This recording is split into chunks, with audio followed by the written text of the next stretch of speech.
every day, late at night, not okay. All I want, and I pray, all I need are some better days. செலவே பண்ணாமல் கிச்சனில் இருக்கக்கூடிய ingredient use பண்ணி உங்கள் முடிய 2 மடங்கு அடர்த்தியாக்க முடியும்னு சொல்ல நம்புவீங்களா? ஆமாங்க. இதை வாரத்தில் 3 நாள்னு சொல்லிட்டு 30 நாளும் நீங்கள் தொடர்ந்து எடுத்துகிட்டு வரப்போ உங்கள் ஹேரோட லென்த் அண்ட் க்ரோத் இன்க்ரீஸ் பண்ணி கொடுக்க இந்த ஒரு ஃபுட் ஐட்டம் ரொம்பவே ஹெல்ப்ஃபுல்லாக இருக்கும். இது கூட நான் என்ன மாதிரியான ஃபுட் ஐட்டமில் எடுத்துக்குவேன், என்னோடய ஹேரோட லென்த் அண்ட் க்ரோத்தை இன்க்ரீஸ் பண்ணி கொடுக்க எந்த மாதிரியான ஃபுட் ஐட்டமில் ரொம்ப ஹெல்ப்ஃபுல்லாக இருந்துச்சுங்கிறத பற்றி வீடியோக்குள்ளே போய் பார்த்துடலாம் வாங்க. வீடியோக்குள்ளே போகிறதுக்கு முன்னாடி இன்னும் நம்ம சேனலை நீங்கள் சப்ஸ்கிரைப் பண்ணாமல் பார்த்துட்டு இருந்தீங்கன்னா சப்ஸ்கிரைப் பண்ணி பக்கத்தில் இருக்க பெல் ஐக்கானை கிளிக் பண்ணிடுங்க. உங்களுக்கு இந்த வீடியோ பிடிச்சிருந்துச்சுன்னா சின்னதாக ஒரு லைக்கை கொடுத்துருங்க. இப்போ வாங்க நம்ம வீடியோக்குள்ளே போகலாம். இப்போ பச்சை பயிரையும் கருப்பு சுண்டலையும் நான் எப்படிலாம் முளைக்கட்டி எடுத்துக்குவேங்கிறத பற்றி பார்த்துடலாம். நான் ஆல்ரெடி சொல்லியிருந்தேன் பச்சை பயிர் வந்து எந்த மாதிரிலாம் எடுத்துக்கணும்னு சொல்லிட்டு. இப்போ இது கூட சேர்த்து கருப்பு சுண்டலையும் நான் சொல்லித்தரேன் எந்த மாதிரி முளைக்கட்ட வைக்கணும்னு சொல்லிட்டு. ரொம்ப ஈஸியாக நம்ம முளைக்கட்ட வச்சிடலாம். நைட்டு ஃபுல்லாகவே கருப்பு சுண்டலையும் பச்சை பயிறு ஒரு கைப்பிடி அளவு எடுத்து நல்லா ஊற வச்சு எடுத்திருக்கேன். ஒரு நைட்டு ஃபுல்லாக நல்லா ஊறி இருக்கணும். இந்த மாதிரி நான் ஒரு ஒயிட் கிளாத் எடுத்துக்கிறேன். அதில் நான் எடுத்து வச்சுருக்கக்கூடிய பச்சை பயிறு எல்லாத்தையுமே ஆட் பண்ணிக்க போகிறேன். அது இருக்கக்கூடிய தண்ணி எல்லாமே கீழே போயிடும். அதுக்கப்புறமா இந்த பச்சை பயிறு எடுத்து லைட்டாக ட்விஸ்ட் பண்ணி வச்சாவே போதும். ரொம்ப டைட்டாகவும் நம்ம ட்விஸ்ட் பண்ணக்கூடாது. அதே மாதிரி வெயில் படுற இடத்துலையும் வைக்கக்கூடாது. அதே மாதிரி ரொம்ப டைட்டாக போட்டு ட்விஸ்ட் பண்ணாதீங்க. லைட்டாக ஒரு 2-3 திருப்பிட்டா அப்படியே நீங்கள் எடுத்து வச்சுருங்க. ஸோ இது ஒரு நைட் ஃபுல்லாகவே நல்லா ஊறினதுக்கப்புறமா மார்னிங் எந்திரிச்சு தான் இந்த மாதிரி நான் கிளாத்தில் போட்டு வச்சுருக்கேன். ஸோ நெக்ஸ்ட் டே மார்னிங் பார்த்தோன்னா நல்லா முளைக்கட்டி விட்டுருக்கோம். ஸோ இதை வந்து நம்ம நெக்ஸ்ட் டே மார்னிங் பார்க்கலாம் எந்தளவுக்கு வந்திருக்குன்னு சொல்லிட்டு. அதே மாதிரி இப்போ கருப்பு சுண்டலையே நம்ம எப்படிலாம் முளைக்கட்டி வைக்கணுங்கிறத பற்றி பார்த்துடலாம். சேம் அதே மாதிரி தாங்க கருப்பு சுண்டல் நம்ம முளைக்கட்ட வைக்கணும். இப்போ வந்து இந்த மாதிரி ஒரு கிளாத் போட்டு அதில் கருப்பு சுண்டல் எல்லாத்தையுமே நம்ம இதில் ஆட் பண்ணிக்கலாம். கருப்பு சுண்டலோட தண்ணியை வந்து வேஸ்ட் பண்ணாதீங்க. அந்த தண்ணியை நீங்கள் குடிச்சிருங்க. அதே மாதிரி பச்சை பயிரோட தண்ணியை வந்து செடிக்கு கூட நீங்கள் ஊற்றிக்கலாம். பச்சை பயிர் வந்து ரொம்ப குயிக்காகவே நம்ம முளைக்கட்டி வந்துடும். பட் கருப்பு சுண்டல் கொஞ்சம் லேட் ஆகும். அதை விட ஒரு 4 hours இதை எக்ஸ்ட்ராவே எடுத்துக்கோ. ஸோ அதே மாதிரி தாங்க இதையும் நல்லா ட்விஸ்ட் பண்ணி நான் வச்சுக்கிறேன். ஸோ இதையுமே ரொம்ப டைட்டாக போட்டு திருவாதீங்க. லைட்டாக திருவினாவே போதும். ஸோ இதை நெக்ஸ்ட் டே மார்னிங் பார்க்கலாம் எந்தளவுக்கு முளைக்கட்டி வந்திருக்குன்னு சொல்லிட்டு. கிளாத்தோட கலர் நீங்கள் நல்லா நோட் பண்ணி வச்சுக்கோங்க எவ்வளோ ஒயிட்டாக இருக்குன்னு சொல்லிட்டு. பட் நெக்ஸ்ட் டே மார்னிங் பார்த்தீங்கன்னா கிளாத்தோட கலர் அப்படியே சேஞ்ச் ஆகிருக்கும். ஸோ இது கிளாத்லேயே எந்தளவுக்கு ஒர்க் அவுட் ஆகுதுன்னா யோசிச்சு பாருங்கள். நம்ம இந்த மாதிரி நம்ம வாரத்தில் 3 நாள் தொடர்ந்து எடுத்துகிட்டு வரப்போ நம்ம ஹேரோட கலர் எந்தளவுக்கு நல்லா சேஞ்ச் பண்ணி கொடுக்கும்னு சொல்லிட்டு. ஸோ கண்டிப்பாக க்ரே ஹேர் ப்ராப்ளம் இருக்கவங்களும் இதை எடுத்துக்கோங்க. சரி, ஓகே, நம்ம இதை நெக்ஸ்ட் டே மார்னிங் பார்க்கலாம்.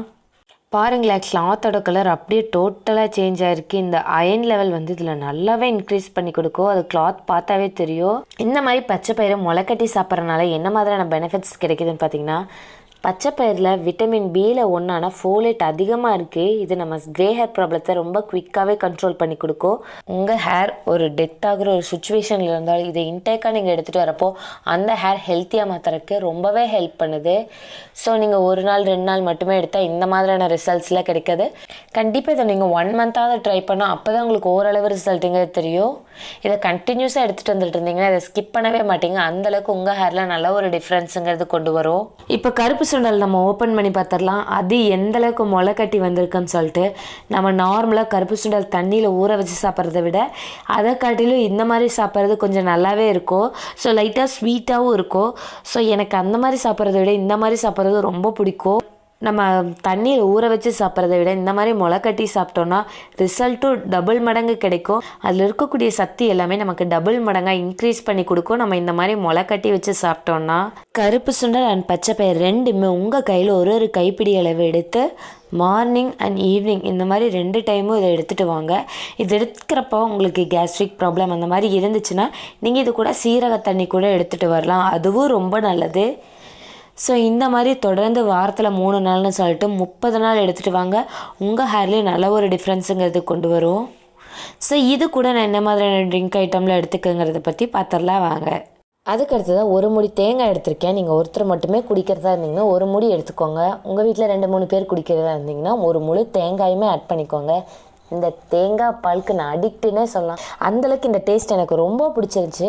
ஸோ இந்த மாதிரி 1 முடி தேங்காவை நான் நல்லா துருவி எடுத்திருக்கேன். உங்கள் ஹேர் ரொம்ப ட்ரையாக இருந்துச்சுன்னா கண்டிப்பாக இந்த ட்ரிங்க்கையோ வீக்லி 3 times எடுத்துக்கோங்க. வீக்லி 3 times இல்லைனாலும் 2 times எடுத்துகிட்டு வாங்க.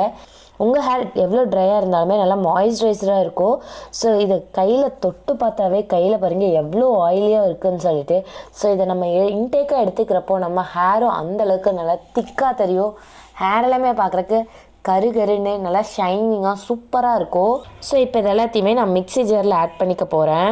இந்த தேங்காய் எல்லாத்தையுமே இது கூட ஆட் பண்ணதுக்கப்புறமா இது கூட கொஞ்சமாக நான் தண்ணி ஆட் பண்ணிக்கிறேன். தண்ணி ரொம்ப அதிகமாக ஆட் பண்ணாதீங்க, அரைக்கிறப்ப பத்தலைன்னா ஆட் பண்ணிக்கோங்க. ஸோ தேங்காய் பால் எந்தளவுக்கு திக்காக வருதோ அந்தளவுக்கு டேஸ்ட்டும் ரொம்ப நல்லாயிருக்கும். ஸோ அது கூட ஏலக்காய் கொஞ்சமாக, அதாவது ஒரே ஒரு சீட் மட்டும் நான் ஆட் பண்ணிக்க போகிறேன். ரொம்ப அதிகமாக ஆட் பண்ணாதீங்க, ஒரு மாதிரி திகட்டும். இந்த மாதிரி ஆட் பண்ணியாச்சு. இந்த தேங்காய் பால் எடுக்கிறத விட நம்ம இதில் ஆட் பண்ணக்கூடிய ஒரு மிக்ஸ் இருக்க பாருங்களேன், அதுதான் உங்கள் ஹேரில் அந்தளவுக்கு ரிசல்ட்டுங்கிறது கொண்டு வரும். டேஸ்ட்டும் சூப்பராக இருக்கும். ஸோ இப்போ இது எல்லாத்தையுமே நம்ம நல்லா ஃபைன் பேஸ்ட்டாக அரைச்சி எடுத்துகிட்டு வந்துடலாம். அதுக்குள்ளே உங்களுக்கு நான் அந்த பவுடர் எப்படி ரெடி பண்ணுங்கிறத பற்றியும் நான் சொல்லிடுறேன். இதுக்காக நான் ஃபஸ்ட்டு எடுத்துருக்கக்கூடிய இன்க்ரீடியன்ட் பார்த்திங்கன்னா ஆளி விதை தான். அது ஒரு 2 டேபிள் ஸ்பூன் அளவு எடுத்துக்கோங்க. இது நல்லா நம்ம ஃப்ரை பண்ணி எடுக்கணும். ஃப்ரை பண்ணுறப்போ ஸ்லோ ஃப்ளேமில் தான் வச்சு நம்ம ப்ரிப்பேர் பண்ணணும். ரொம்ப ஹை ஃப்ளேமில் வச்சோன்னா சீக்கிரமாக கருகிரும், டேஸ்ட்டு ஒரு மாதிரி இருக்கும், நல்லா இருக்காது. ஸோ ஸ்லோ ஃப்ளேம்லேயே வச்சு நல்லா ஃப்ரை பண்ணுங்கள். இது ஃப்ரை பண்ணுறப்போ லைட்டாக வெடிக்க ஆரம்பிக்கும். ஸோ அந்த மாதிரி ஸ்டேஜில் இதை நீங்கள் எடுத்துருங்க. நிறைய பேர் இதை ஹேர் பேக்காக ட்ரை பண்ணி தான் பார்த்துருப்பீங்க. பட் இன்டேக்காக நம்ம இந்த மாதிரி எடுத்துக்கிறப்போ நமக்கு ரிசல்ட்டு ரொம்பவே நல்லாயிருக்கும். நம்ம ஹேரில் அப்ளை பண்ணுறத விட இன்டேக்கு எந்தளவுக்கு இம்பார்ட்டன்ட் கொடுக்குறோமோ அந்தளவுக்கு ரிசல்ட்டும் ரொம்ப நல்லாயிருக்கும். முந்திரி 2 டேபிள் ஸ்பூன் அளவு எடுத்திருக்கேன். இதுலேயே ப்ரோட்டீன் இருக்குது, ஜிங்க், மேக்னீஷியம், அயன், இந்த மாதிரி நிறைய சத்து அடங்கியிருக்கு. நம்ம கேஷ்யூ இந்த மாதிரி இன்டேக்காக எடுத்துக்கிறப்போ நம்ம ஹேருக்கு தேவையான கெரட்டின் நிறையவே உற்பத்தி பண்ணி கொடுக்குது. இது நம்ம ஹேரோட லென்த் அண்ட் க்ரோத்தை இன்க்ரீஸ் பண்ணுறது மட்டும் இல்லாமல் நம்ம ஹேரையும் ஹெல்த்தியாக ஸ்ட்ராங்காக வளர வைக்கிறதுக்கு இந்த இன்க்ரீடியன்ட் ரொம்பவே ஹெல்ப்ஃபுல்லாக இருக்குது. ஸோ இதையும் நான் 2 டேபிள் ஸ்பூன் அளவு தான் எடுத்திருக்கேன். இதை நல்லா கருக விடாமல் ஃப்ரை பண்ணி எடுத்துக்கோங்க. இதுவும் டக்குன்னு கலர் சேஞ்ச் ஆயிரும். ஸோ இந்த மாதிரி லைட்டாக கலர் சேஞ்ச் ஆனதும் இதையும் நம்ம எடுத்துடலாம். ஒரு பாதாம் அதுக்கடுத்து ஆட் பண்ணக்கூடிய இன்க்ரீடியன்ட் பாதாம் தான். நான் ஒரு 20 பாதாம் எடுத்திருக்கேன். பாதாமும் அதே மாதிரி தான். இது லைட்டாக கருகுனா கூட அப்படியே ஒரு மாதிரி கசப்படிக்கிற மாதிரியே இருக்கும் இந்த ட்ரிங்க். ஸோ இதையுமே கருக விடாமல் நல்லா ஃப்ரை பண்ணி எடுத்துக்கலாம். இப்போது இந்த இன்க்ரீடியன்ட் ரொம்ப காஸ்ட்லின்னு நினைக்கிறாங்க, நீங்கள் நடக்கடலை கூட ஆட் பண்ணிக்கலாம். இதை அவாய்ட் பண்ணிவிட்டு வேர்க்கடலையில் அதிக அளவில் ஃபோலேட் இருக்குது. ஃபோலேட் குறைபாடு இருந்துச்சுன்னா கண்டிப்பாக உங்களுக்கு ஹேர் லாஸுங்கிறது அதிகமாக இருக்கும். ஸோ இந்த மாதிரி இன்டேக்கு நம்ம இம்பார்ட்டன்ட் கொடுத்துட்டு வரப்போ நம்ம ஹேர் லாஸையும் கண்ட்ரோல் பண்ணிக்கலாம், ஈஸியாக ஹேரையே க்ரோத் பண்ணிக்கலாம். வேர்க்கடலையை கூட நீங்கள் தண்ணியில் ஊற வச்சு கூட நீங்கள் இன்டேக்காக எடுத்துகிட்டு வரலாம். ஸோ இன்டேக்கு நான் நிறைய மெத்தட் கொடுத்துருக்கேன். உங்களுக்கு எதெல்லாம் ப்ரிப்பேர் பண்ணி சாப்பிட முடியுமோ அது எல்லாமே எடுத்துக்கோங்க. நிறைய பேர் சொல்கிறது ஏதாவது ஒரு ஃபுட் ஐட்டம் சொல்லுங்கள், ஏதாவது ஒன்று ஹெல்ப் பண்ணுமான்னு சொல்லிட்டு ஒன்றை மட்டுமே நம்ம எடுத்துகிட்டே வந்துட்டு இருந்தோன்னா அதனால் நமக்கு சைடு எஃபெக்டாக அதிகமாக வரும். ஸோ நம்ம இந்த மாதிரி மாற்றி மாற்றி எடுத்துகிட்டு வரப்போ கண்டிப்பாக நமக்கு நல்ல டிஃப்ரென்ஸுங்கிறது கிடைக்கும். நடக்கடலையும் இந்த மாதிரி கருக விடாமல் நான் எல்லாத்தையும் ஃப்ரை பண்ணி எடுத்தாச்சு. இது கூட ஆட் பண்ணக்கூடிய இனி ஒரு மெயினான இன்க்ரீடியன்ட் பார்த்திங்கன்னா கருப்பு உலர் திராட்சை தான். ஸோ அதுவுமே ஒரு 2 டேபிள் ஸ்பூன் அளவு தான் ஆட் பண்ணியிருக்கேன். அதையும் நல்லா ஃப்ரை பண்ணி விடுங்க. இது நல்லா ஃப்ரை பண்ணுறப்ப பார்த்தீங்கன்னா நல்லா பபிள்ஸ் மாதிரி பெருசாக வரும். இப்போ ட்ரையாக இருக்குது, ஒரு மாதிரி காஞ்ச மாதிரி இருக்குல்லையே, அது எல்லாமே நல்லா பபிள்ஸ் மாதிரி திராட்சை மாதிரி உப்பி வரும் லைட்டாக. ஸோ அந்த மாதிரி ஸ்டேஜ் வரைக்குமே நல்லா ஃப்ரை பண்ணிக்கோங்க. இது உங்கள் ஹெச்பி லெவலில் நல்லாவே இன்க்ரீஸ் பண்ணி கொடுக்கும். என்னோடய ப்ரெக்னென்சி டைமில் என்னோடய ஹெச்பி லெவலில் நல்லா இன்க்ரீஸ் பண்ணி கொடுக்க ஹெல்ப்ஃபுல்லாக இருந்தது இந்த இன்க்ரீடியன்ட்னே சொல்லுவேன்.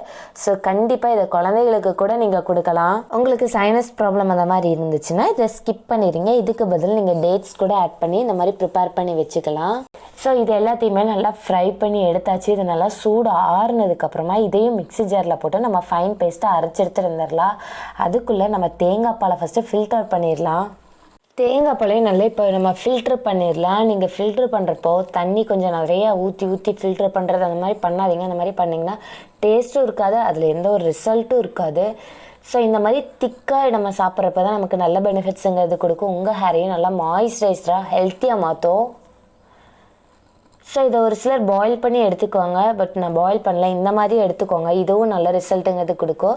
ஸோ இது கூட இன்னொரு மெத்தட் கூட நான் உங்களுக்கு சொல்லி கொடுத்துருந்தேன் இல்லையா, அந்த இளநீ கூட நீங்கள் அந்த உடச்சி ரொம்ப பாடி ஹீட்டாக இருக்கவங்க நீங்கள் இளநீ கூட வச்சு இந்த மாதிரி ப்ரிப்பேர் பண்ணி எடுத்துக்கலாம்.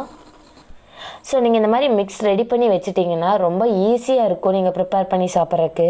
இப்போ எல்லாத்தையுமே நம்ம ஃபில்ட்ரு பண்ணி எடுத்தாச்சு. இப்போ தேங்காய் பால் ரெடி ஆயிடுச்சு பாருங்கள். தேங்காய் பால் வந்து நோய் எதிர்ப்பு சக்தியை நல்லா இன்க்ரீஸ் பண்ணி கொடுக்கும். ஸோ நம்ம இதில் வந்து விட்டமின் D3 இருக்குது. ஸோ விட்டமின் D3 ப்ராப்ளம் கூட ஓவர் ஹேர் லாஸ் இருக்குன்னு சொல்லிட்டு நான் ஆல்ரெடி சொன்னது தான். ஸோ அது மட்டும் இல்லாமல் மேக்னீஷியம், செலினியம், கால்சியம், அயன் இந்த மாதிரி நிறைய சத்து அடங்கியிருக்கு.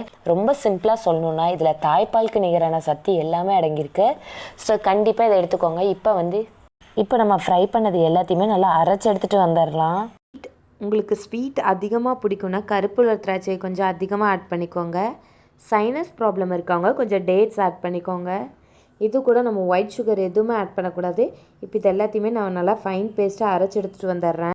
இப்போ வந்து இதை நான் ஒரு வாரத்துக்கு அளவாக தான் ப்ரிப்பேர் பண்ணி வச்சுருக்கேன். நீங்கள் 2 வீக்ஸுக்கு அளவாக ப்ரிப்பேர் பண்ணி கூட நீங்கள் ஸ்டோர் பண்ணி இந்த மாதிரி எடுத்துக்கலாம். இது எல்லாத்தையுமே நீங்கள் ஏர்டைட் கண்டெய்னரில் போட்டு நீங்கள் ஃப்ரிட்ஜில் கூட ஸ்டோர் பண்ணி வச்சுக்கலாம். நீங்கள் வெளியே வைக்கிறதா இருந்தீங்கன்னா ஒரு 10 டேஸ்க்கு நல்லாயிருக்கும். நீங்கள் ஃப்ரிட்ஜ்குள்ளே ஸ்டோர் பண்ணி வச்சிட்டிங்கன்னா 20 டேஸ்க்கே நல்லாயிருக்கும். டெய்லி இதில் வந்து ஒரு 2 டேபிள் ஸ்பூன் அளவு நீங்கள் இந்த கோகோனட் மில்க் குடிக்கிறப்பெல்லாம் அது கூட இந்த நட்ஸ் பவுடர் ஆட் பண்ணி நீங்கள் குடிச்சிங்கன்னா உங்கள் ஹேர்லேயே நல்லா ஒரு டிஃப்ரென்ஸுங்கிறது கொண்டு வரும்.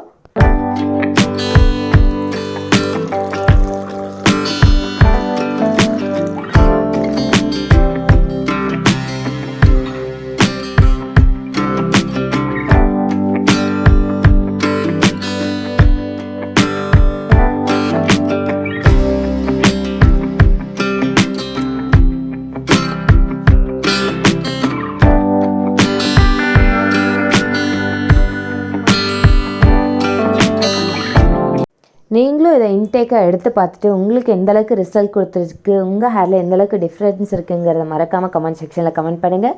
உங்கள் எல்லாருக்கும் இந்த வீடியோ ரொம்ப யூஸ்ஃபுல்லாக இருந்திருக்கும்னு நினைக்கிறேன். உங்களுக்கு இந்த வீடியோ பிடிச்சிருந்துச்சுன்னா மறக்காமல் லைக் பண்ணுங்கள், ஷேர் பண்ணுங்கள், சப்ஸ்கிரைப் பண்ணுங்கள்.